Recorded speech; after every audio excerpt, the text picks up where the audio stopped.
Hello there, good evening, and welcome to another special edition of Making Physics Simpler with Sir Idria. Yes, tonight's special edition is dedicated to some questions sent to me by some concerned students on two major areas, that is electrostatics and then current electricity. Okay, so tonight's edition is only for solving those questions sent to me by the concerned students, but I believe subsequent editions,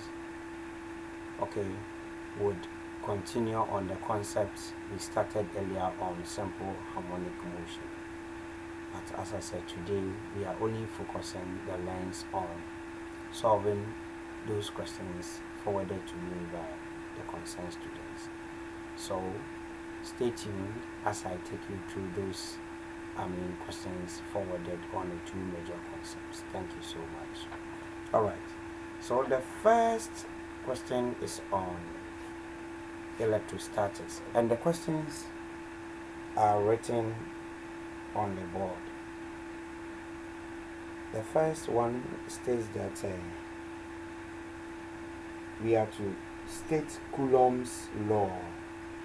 We are to state Coulomb's law. Coulomb's law. So we take it one after the other and then go through it.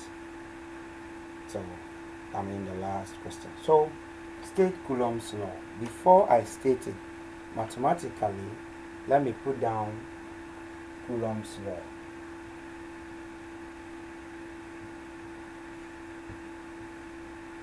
So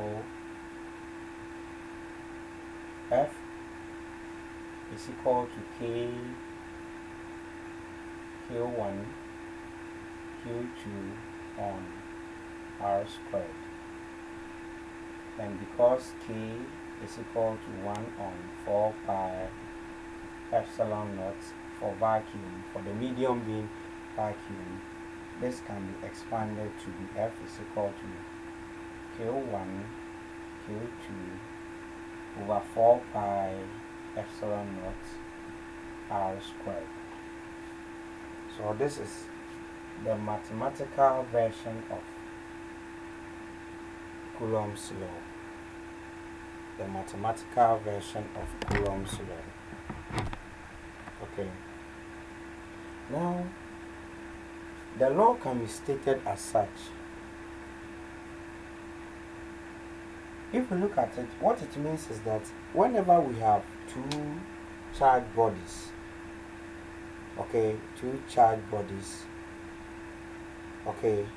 within a particular space, there is either a force of attraction or a force of repulsion between the two charges, depending on whether they are same charges or opposite charges. Now, Coulomb is saying that this force of attraction or repulsion between the two charged bodies is directly proportional to the product of the magnitude of the two charges.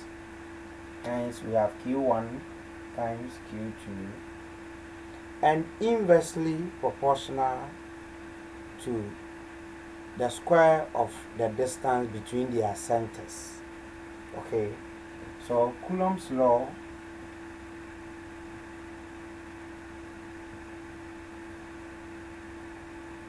states that the force of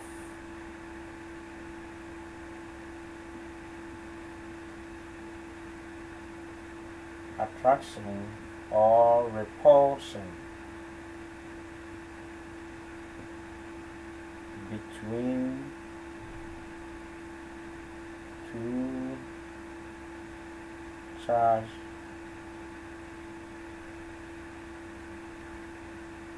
bodies is directly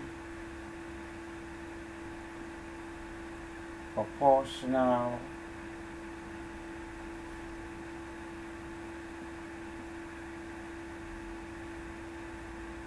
to the product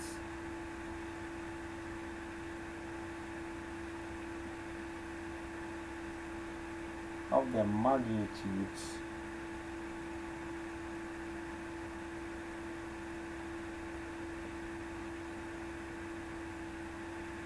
of the two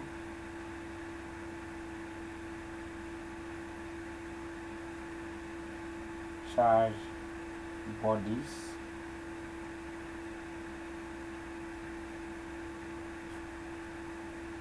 let me use the other side of the board, and inversely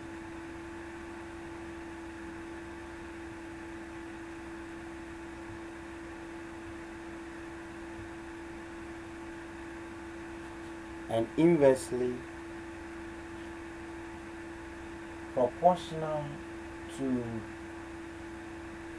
the square of the distance between their centers. This is Coulomb's law. So the law states that the force of attraction or repulsion between two charged bodies is directly proportional to the product of the magnitude of the two charged bodies, and inversely proportional to the square of the distance between their centers. This is Coulomb's law. Alright, so let's move on to the second question. Let me give you some minutes to quickly write if you want to do so. Then the second question.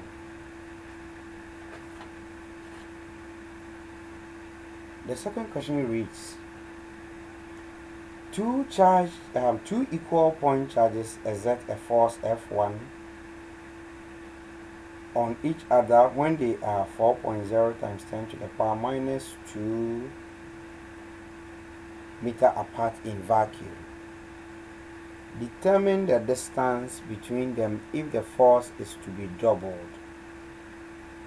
Okay. Now we have two equal point charges.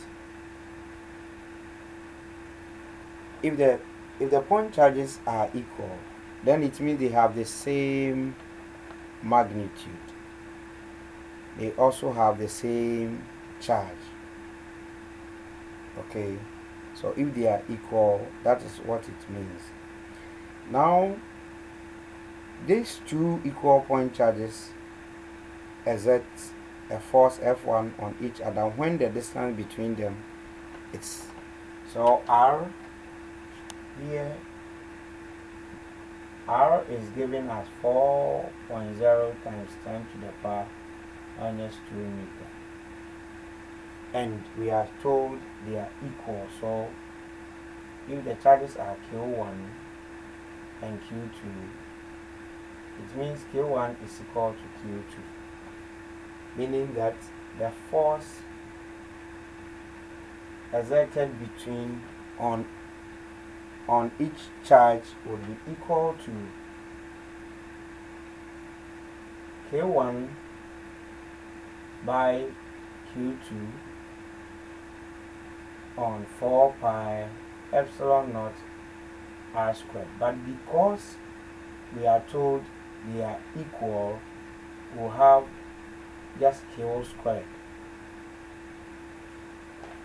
You have the same magnitude, so it will be a square of either 1 or 2, hence Q squared. So when the separation between them is here, instead of the constant, let me use the electrostatic constant K. When the separation between them is 4 times 10 to the power minus 2, they exert this force, F1.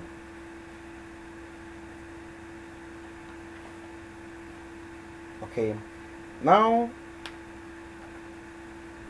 if the force between them is doubled, what will be the distance between them?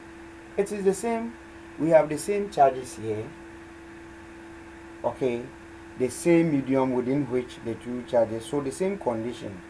But now, assuming we are doubling the force, what will be the distance r between them? And obviously, because we are saying that the force is inversely proportional to the distance between their centers, the relationship is such that we are saying F is inversely proportional to R squared, meaning an increase in R will cause a decrease in F. A decrease in R will cause an increase. So if we have this increasing, okay, if we have the force increasing, then we expect a decrease in the distance between the charges. We expect a decrease. So let's sit back and enjoy. If at the end of it, yes, what we have to obtain should follow the theory. The theory says that F is inversely proportional to R. So let's see what the theory will give us. So let's derive for equation 2. In equation 2, we are doubling the force. What happens to R? So if the force is doubled to 2F1, yes, we are doubling this force F1. So said determine the distance between them if the force is doubled, and the force is F1. So doubling F1, what will happen? Will be equal to, yes, same charges with the same magnitude, Q squared, K, the same medium, divided by the square of the unknown distance. Okay, so this is equation 2. Equation 1 has F1 equal to KQ squared on 0, okay, on 4 times 10 to the power minus 2 squared. Alright. So this is our equation 1. Let's divide equation 2 by equation 1. Let's divide equation 2 by equation 1. So we have 2F1 divided by F1. I think because of the reflection there, let me bring it down a little bit. So 2F1 on F1 is equal to KQ squared on R squared times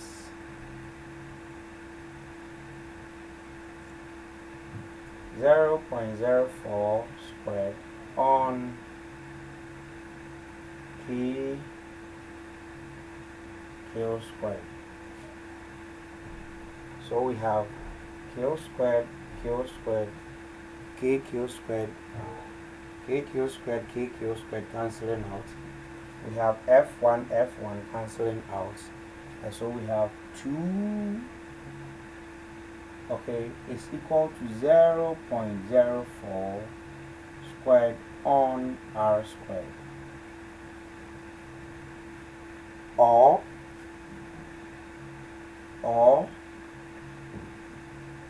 0.04 on r all squared is equal to 2.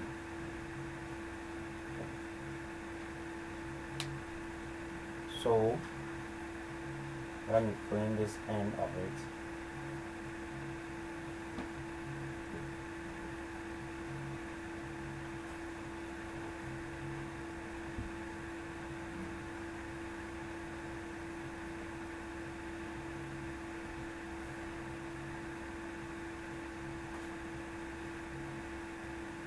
Alright, so this is what we have to solve.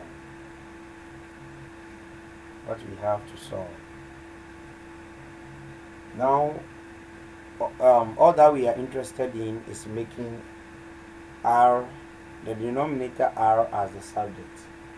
So let me adjust the board a bit. We have 0.04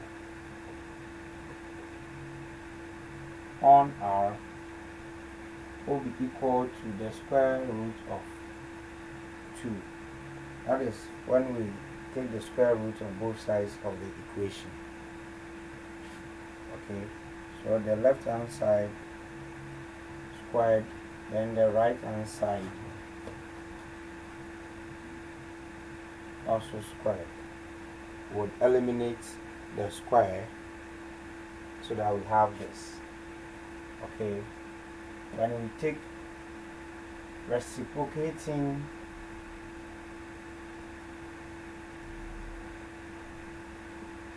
both sides of the equation,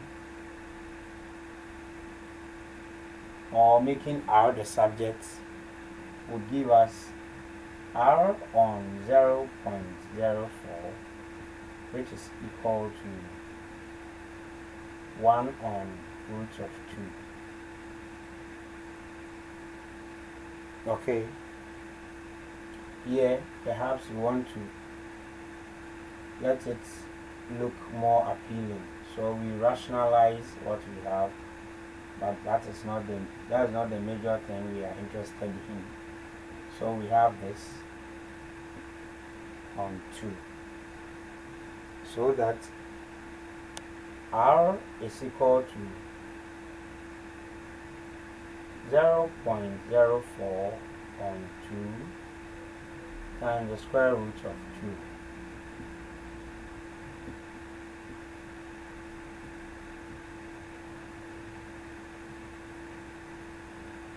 Okay, excuse me. So if we root of 2, square root of 2 times 0.02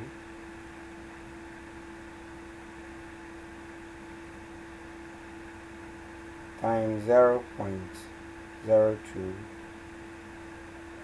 is given as 0.0283, and r is equal to 0.0283 meter approximately to 4 dp. Okay, so what it means is that earlier on we said, because of this special relationship, then we expect what we will have as r to be less than the initial distance between them, okay, which is 0.04. okay, and here in the second situation, if we are doubling the force, then it means the charges must come closer. The charges must come closer. The distance between their centers must be reduced to give us that magnitude of the force between them. And so our final answer says it, or confirms the same thing. Okay. So that's the distance between them if the force is doubled. Alright, let's move on to the other question on electrostatics, and which is the C part. Let me quickly, please, perhaps you want to write few minutes to quickly go through it and then look at the solution before I clean it.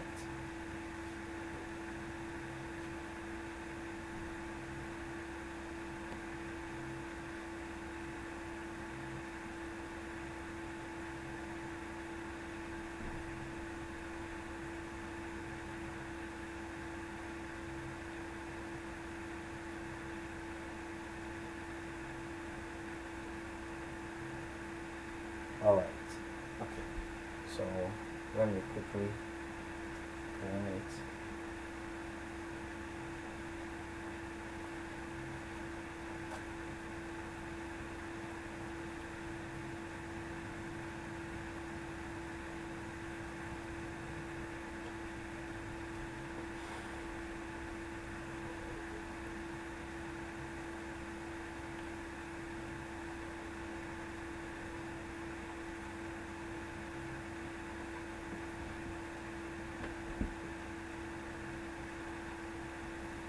Alright, because of the question, I'll only use one side of the board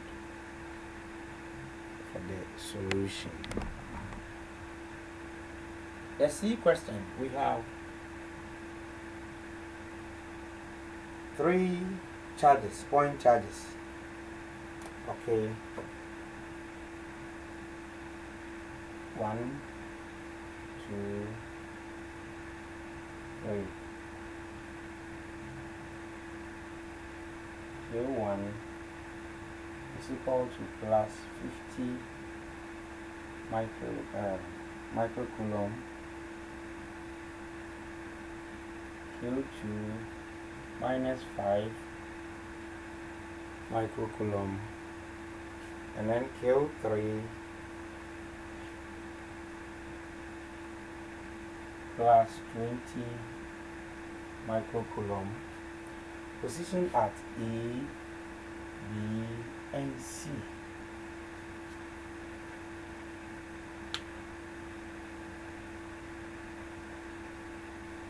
Now we have to calculate AB has a length of 10 centimeter, BC has a length of 30 centimeter.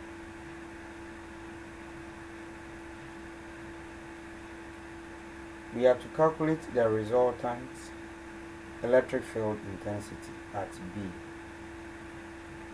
Okay, now before we look at this, you see, when a test charge or a point charge is placed in the vicinity of another charge,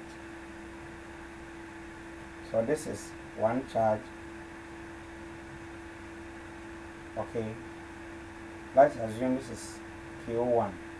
Then we have a point charge or a test charge, which is always smaller in terms of its magnitude of the field created and even size, because a test charge is expected not to cause, impose field or electric field intensity within the surrounding because of its minute magnitude of the charge and its size. It is not expected to disturb its surrounding.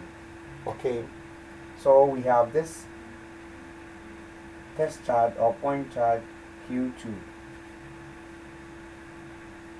It can be the same charge or opposite, but what it means is that because of the nature of the test charge, it is not supposed to impose force, on the surrounding or on another charge because of its magnitude and even size. So the electric force would on it will be from the bigger, okay, charge one. So this is how this one would affect the point charge. These are the field lines. So let's suppose this is minus. Okay, so if you are looking at the electric field intensity E experienced by the point charge or the test charge, the electric field or the electric force, okay, that will be experienced by the test or the point charge will be equal to the electric field intensity E times the magnitude of the test charge Q2.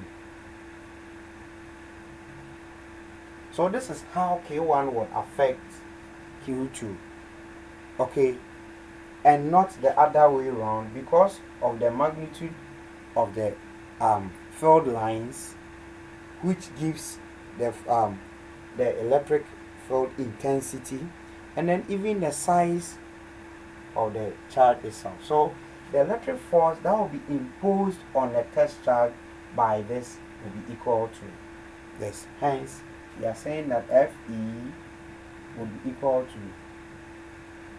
to Q2 times E, where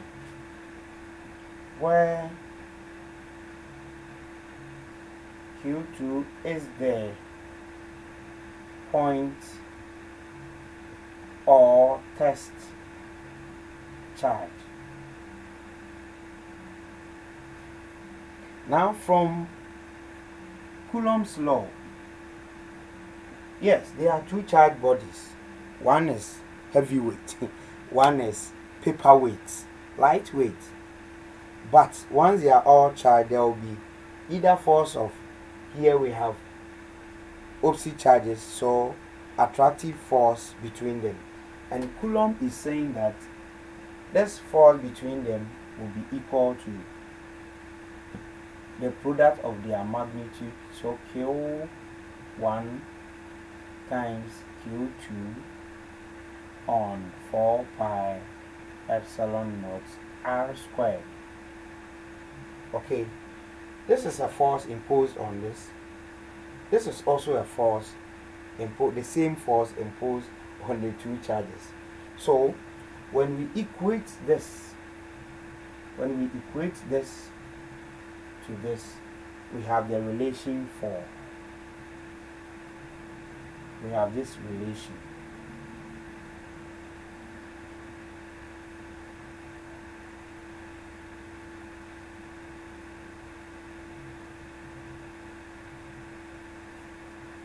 So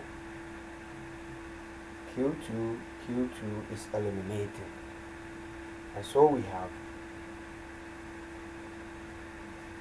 have E, which is the electric field intensity E,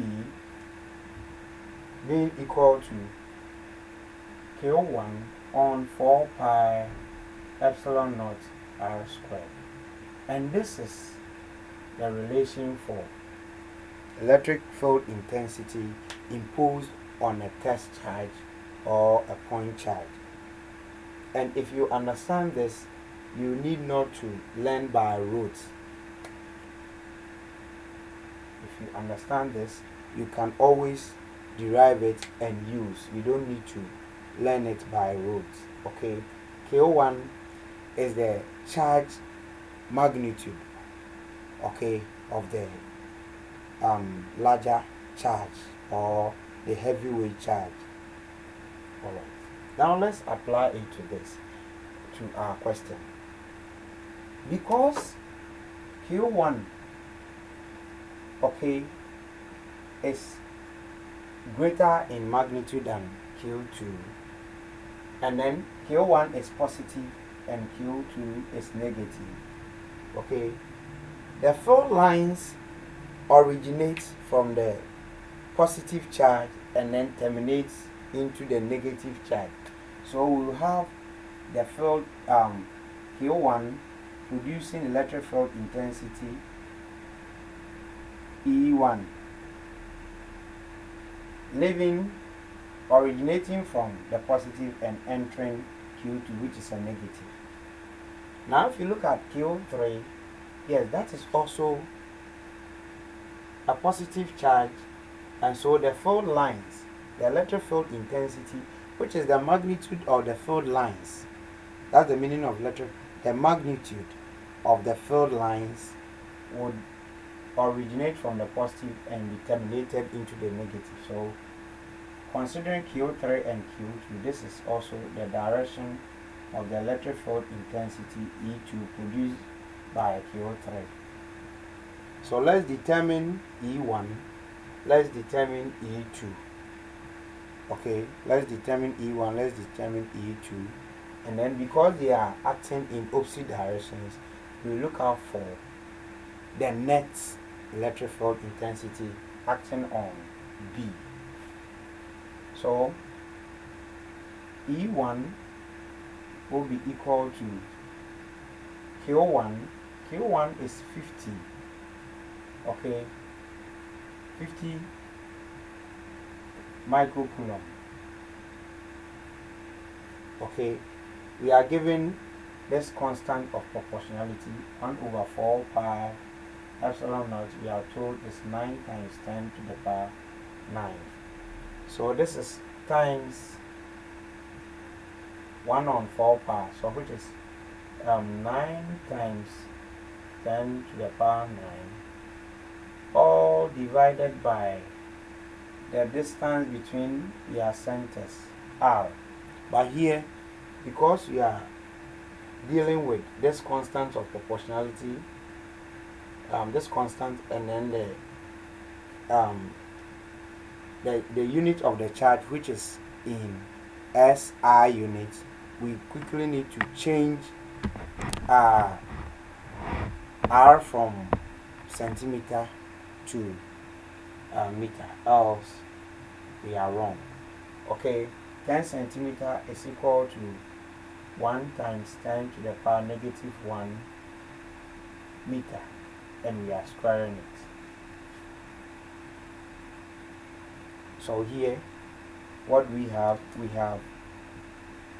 E1 equal to, this is 4, 5 times 10 to the power, this is 450, but I want to express everything in standard form, so 10 to the power 10 times 10 to the power minus 6, all divided by 1 times 10 to the power minus 2.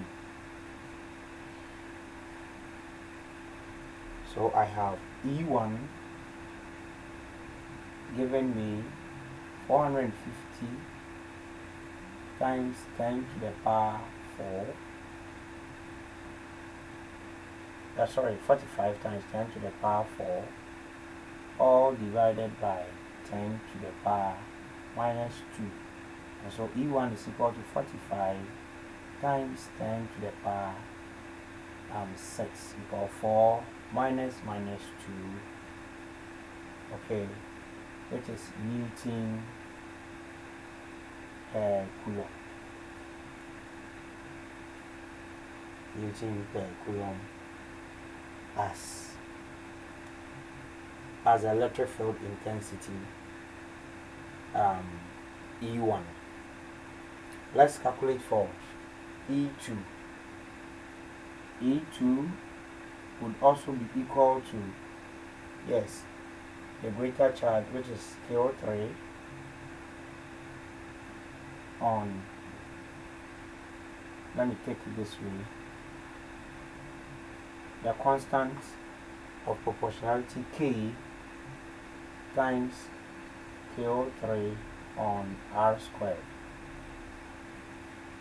If you haven't written this part, quickly do so, because I'm going to claim it right away. Therefore, E2 is equal to 9 times 10 to the power 9 times Q3 is 20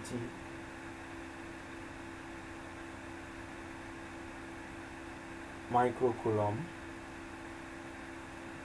divided by the distance between their centers, 30. 30 is 3 times 10 to the power minus 1. This is squared. So let me quickly clean this side and then continue from there.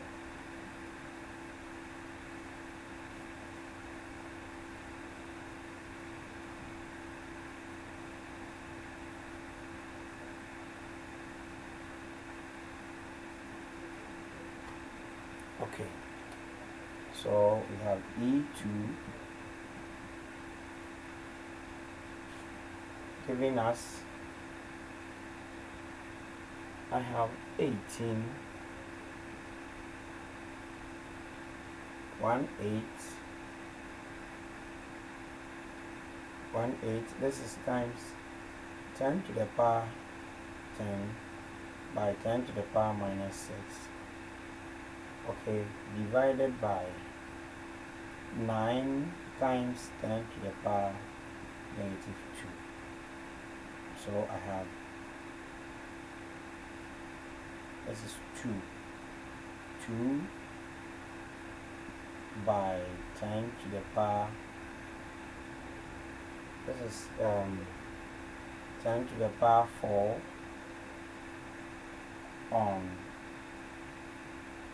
on 10 to the power minus 2. So in effect I have 2 times 10 to the power 6 Newton per coulomb as E2. Now look at the direction of E1. Look at the direction of E2.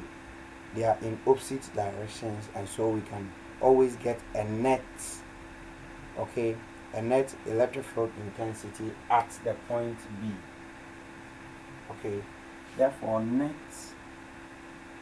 E must be equal to, yes, the net electric field intensity would always fall on in the direction of the larger one. So the larger one is E1. E1 gives us this, E1 minus E2, which is equal to 45 times 10 to the power 6 minus 2 times 10 to the power 6. So we have 45 minus 2 on times 10 to the power, or 1 there's a bracket, automatically 10 to the power 6. So we have 43 by 10 to the power 6 Newton per coulomb. Okay, so this net is the electric field intensity at B. Therefore, electric field intensity at B is 43 times 10 to the power 6 Newton per coulomb. That's the answer. That's the answer. Alright, quickly review it,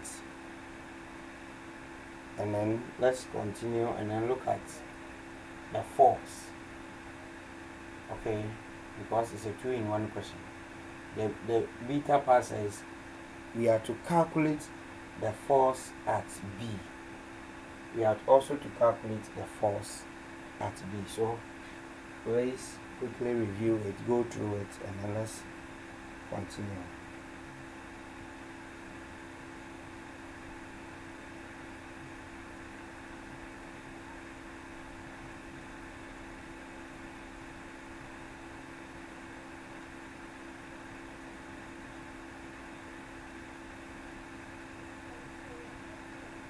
All right, okay, I think we can continue. So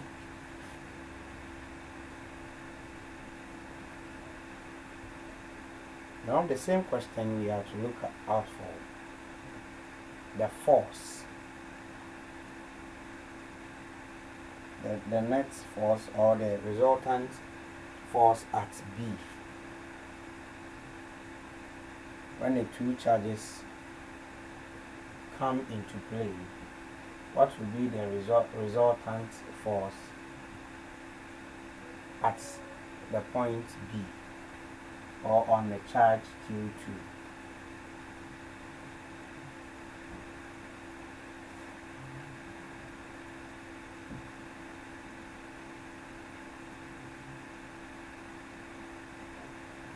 Okay, having finished with electric field intensity, let's claim the E1 and E2 and look at how the direction of the force, electrostatic force between them acts.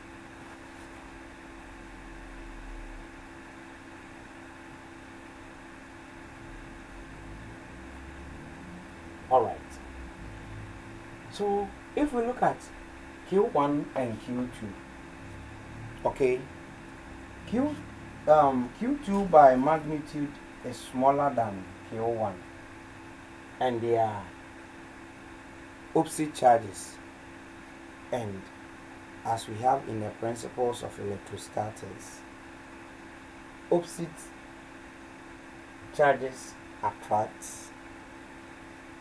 and same charges repel, so there will be attractive force between Q1 and Q2. If we look at Q3 and Q2 as well, because we have opposite charges too, there will obviously be attractive force between them.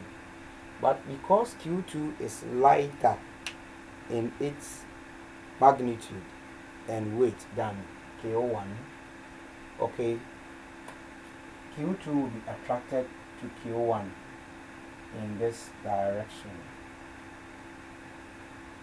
So we expect this to move to the direction of Q1. Same situation, so this will give us F1.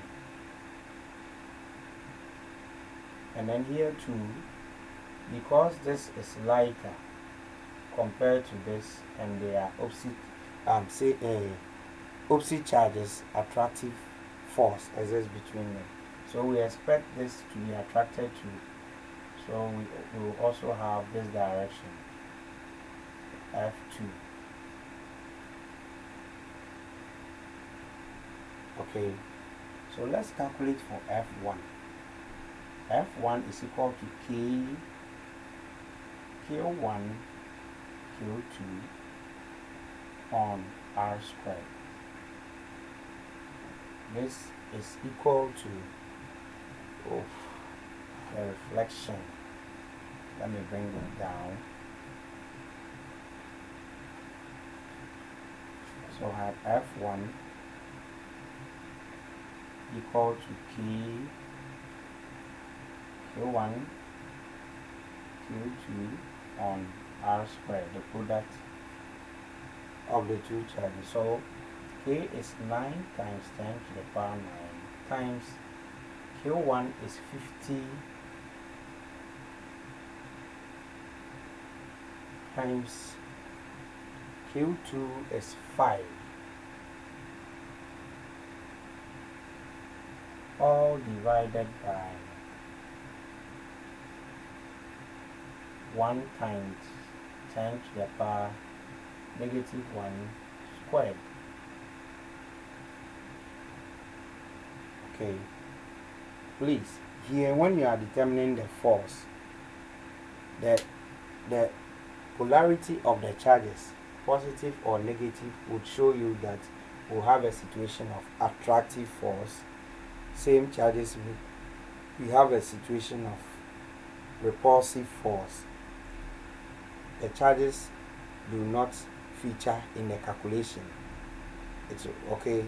Its presence there is to give us information of the nature of force that is going to be exerted or act between the charges. So we have, this is 9 on 2, 5. We have times 10 to the power 10 for this, but this and that. Okay, times 10 to the power minus 12 divided by 1 times 10 to the power minus 2. So I have, this is 45, 5, this is 18, so 22, 2, 5 by 10 to the power minus 2 on 1 by 10 to the power minus 2. So I have 225 Newton as F1. Okay, F2 would also be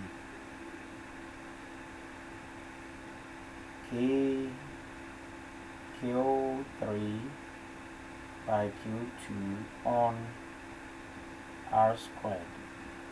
And so we have Q3 20 by 10 to the power minus 6. Okay, Q2 5 by 10 to the power minus 6 times 9 by 10 to the power 9, all on 3 times 10 to the power negative 1 squared. So this is 45, so 90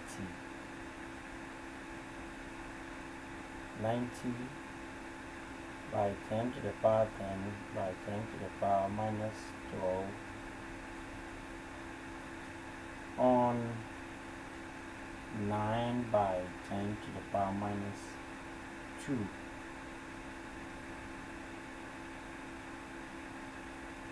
Okay, so what it means is that we have 90 by 10 to the power minus 2 on 9 by 10 to the power minus 2. This and this will cancel out. Okay, and this will be equal to 10 Newton. F2 is equal to 10 Newton. Alright, if this is equal to 10 Newton, then just as we saw in, let me make space for myself here. Just as we saw in electric field intensity when they were opposing. Okay, this is going this way, this is going this way. So the net force at B will be equal to the difference between them. Okay, and the direction of the net force is always to the direction of the larger one. When we look at this, F1 is greater, so F1 minus F2.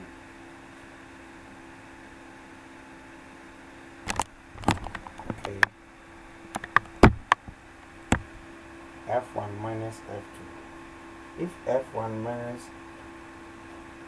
F2, then the next force will be equal to 225 minus 10, giving us 215 Newton. Therefore,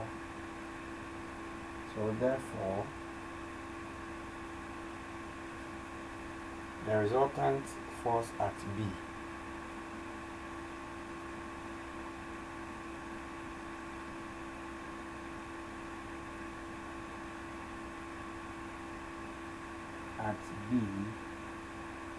equals 215 ut. So that's it for the electrostatic questions.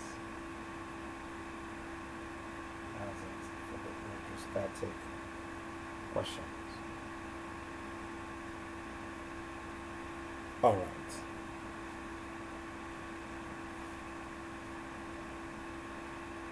Okay, so 5 minutes for you to roll. Okay, rewrite, and then we continue.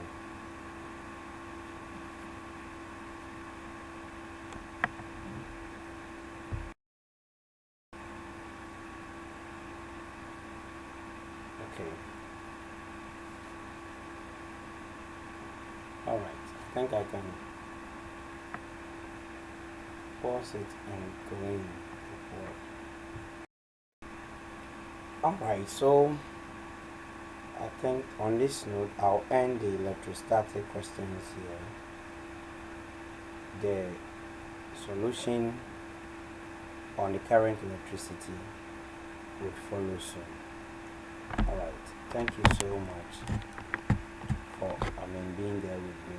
Please do not forget to subscribe, share, and pass your comments for me. I need it so badly. Thank you so much. See you soon for the continuation of this questions. Bye bye.